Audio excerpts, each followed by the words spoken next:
asking you to be here. We're really thankful, really grateful for you being here.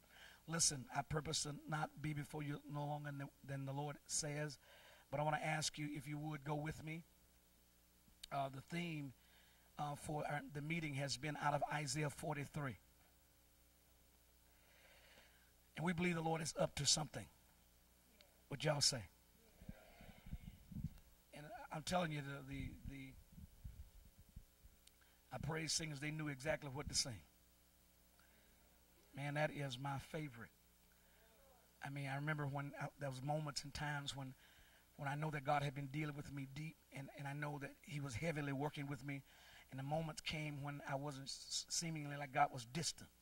And I'm saying, Lord, I'm not sensing you. I'm not, for some reason you seem to be on a siesta somewhere. I said, I'm not feeling this. I'm saying, what's going on with you? Tell me I'm not a stepchild.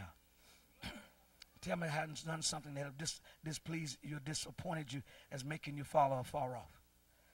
And so I never forget on that night, I went home and went to bed, and upon going to bed, I had a dream. And I went to bed and I had a dream, and in that dream, tonight I was lying upon my bed, and as I was lying upon my bed, all of a sudden these 5 letters begin to appear. And I said 5 letters. 6 letters begin to appear up over the ceiling. And they begin to spell out F-R-E-N-D, I-E-N-D, in neon lights. I mean, it was lit up in neon lights. And he was letting me know. He said, you got a question about where I'm at? He said, just know I call you friend.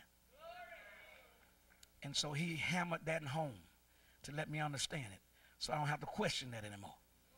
Even if things feel a little distant, don't worry about that, but I call you my friend. And so that song has a special significance to me when I begin to hear it. And so I hope it has a special significance to you because of who he made you to be. Are we in Isaiah 43 tonight? Now listen, I need pushing tonight because I want you to know that we're in a transitional period. And as we're talking about transition, not from the standpoint, and I recognize, we talked about it when we were talking about 2010 and 2011, because we're in between divine seasons. We moved between divine seasons on last year. In 2011, we were moving across. We were moving in between divine seasons because we said 2010 had to do with human government coupled with divine order. We said human government was submitting unto God's divine order in 2010. And I told you that God had given me the word of the Lord that day. He said, this is your due day. He says, a new day, but it's your due day. And I told you that his due day, when people were asking concerning it, and we were revealing the fact that even though it was my due day, and they wanted to know, well, how did your due day go? I said, well, all hell broke out.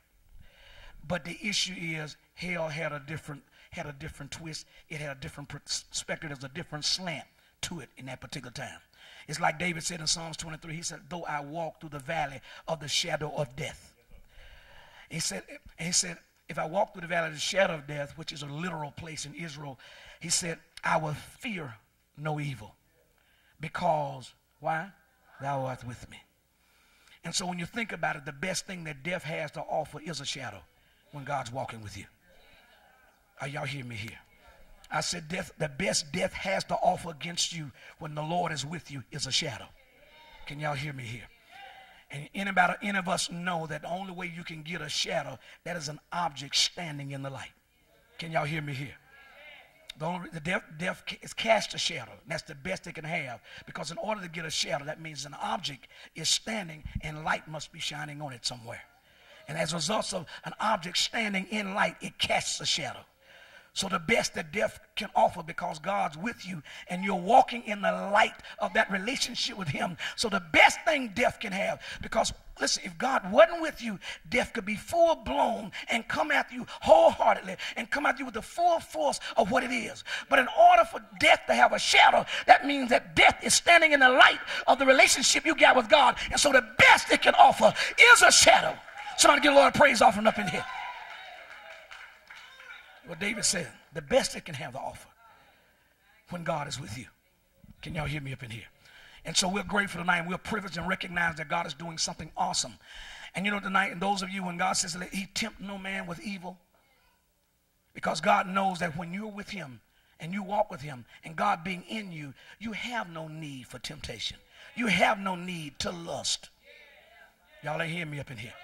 You have no need to desire outside of you and him, because he is your everything.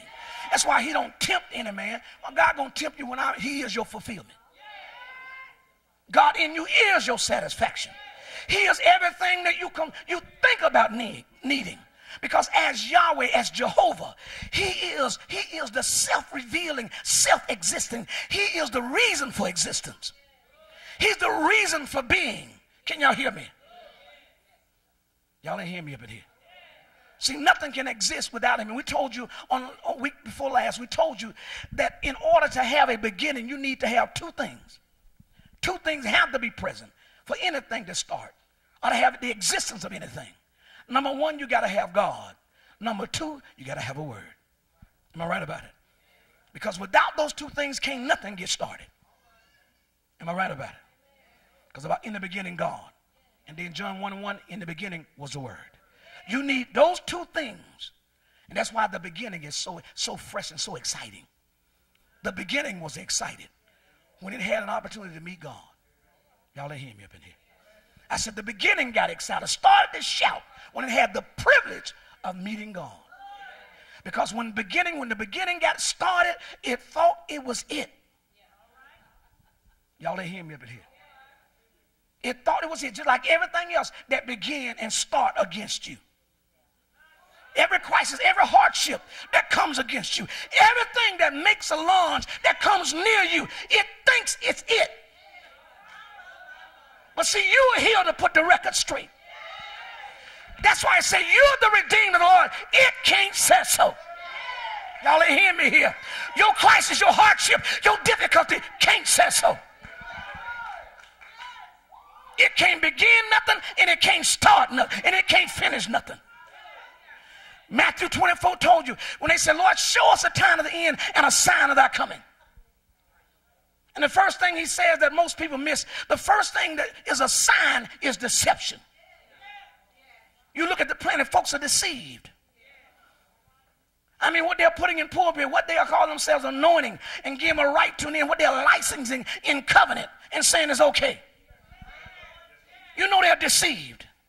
And a lot of what you're seeing is a sign of the end and a sign of his coming, because it's revealing that people want to put same-sex marriages and say that's okay.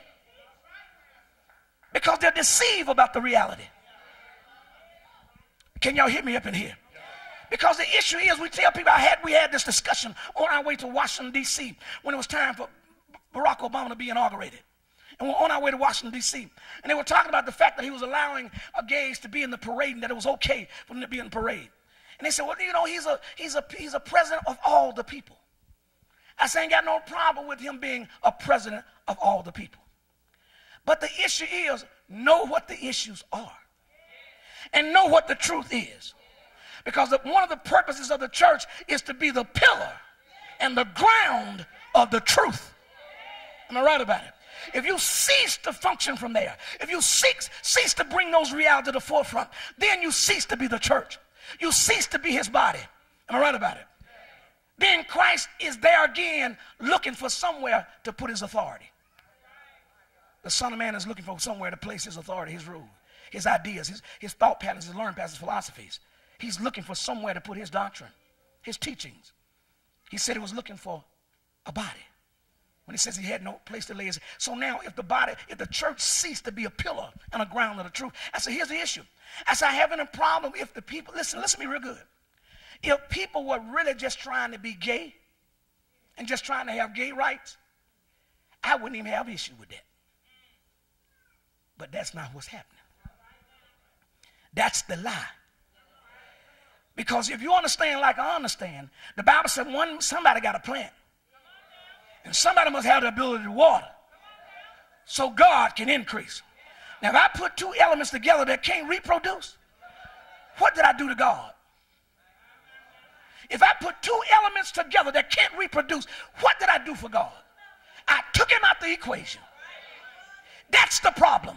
The problem, we was having this discussion. I said, I ain't got no problem with gays and not having a parade. Have a parade. I'm with you having a parade. The issue I got is that the reality and the truth and the spirit that this thing is following, that's riding on the back of, is that in reality, you're trying to replace God's system. You ain't after trying to be what you call gay to have a good time. No, you're not. Baby, you're trying to replace God's system. And what that means, that's the spirit of Antichrist. Because anti don't mean just to be against God. It means to be against in order to replace. Y'all ain't hearing me up in here? You can't just be against God and have a standing. You better have a plan after you get against him. Otherwise, I'm going to be beholding you like Jesus beheld Satan.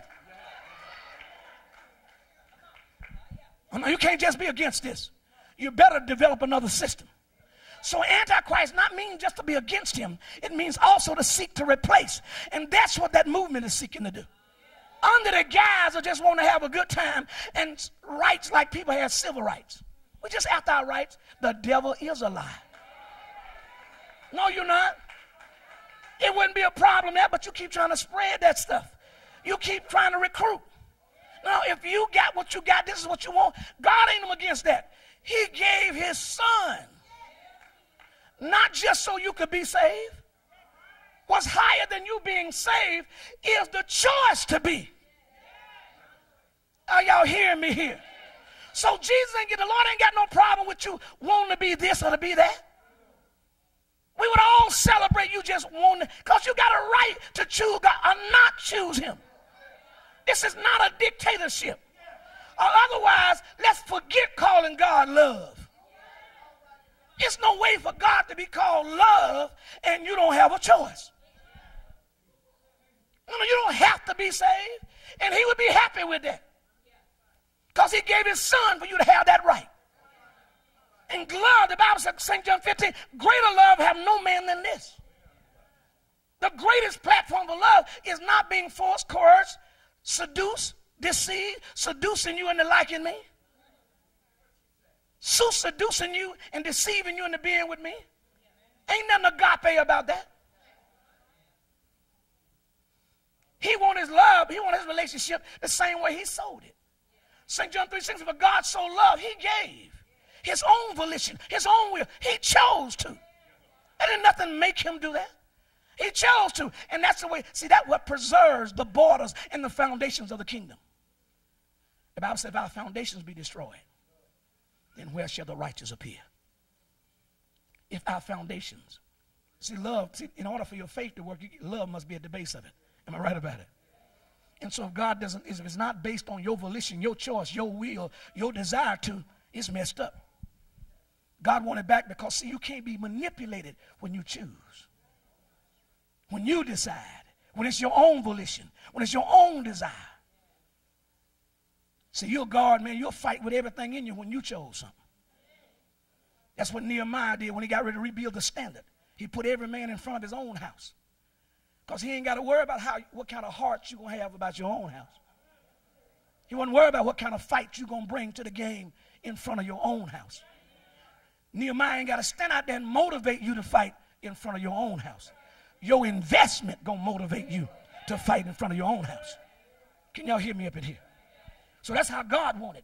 You know, he know what kind of fight you're going to bring against the enemy. When you chose him. When you decided. When I said I won't. That's the difference in sinners and saints today majorly. Can y'all hear me up in here? Because most people are locked into perpetual. And that's why we're trying to help people to get away from these two natures that they got. I know I'm messing with something up in here. But God knows what to do. Am I right about it? See, what he has to do, he knows he has to affect your want to, your desire for him.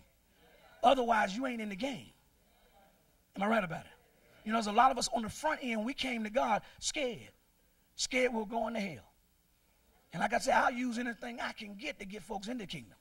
But at some point along the way, they got to get off being scared. And they got to fall in love. Because if they get out of being afraid and finally get a hold of love, now nothing can be done against you. Because see, let me tell you something. There is no weapon against love. Are y'all hear me here? We use, for an example, when David Wilkerson was there in New York. And Nicky Cruz, as a gang member, he was witnessing to him. And he just couldn't stand him witnessing, and so he jumped him. He jumped on him, beat the preacher down. He jumped on him and beat him down, said, Listen, shut up talking to me. Don't tell me Jesus loved me. Don't you tell me that. And was beating him.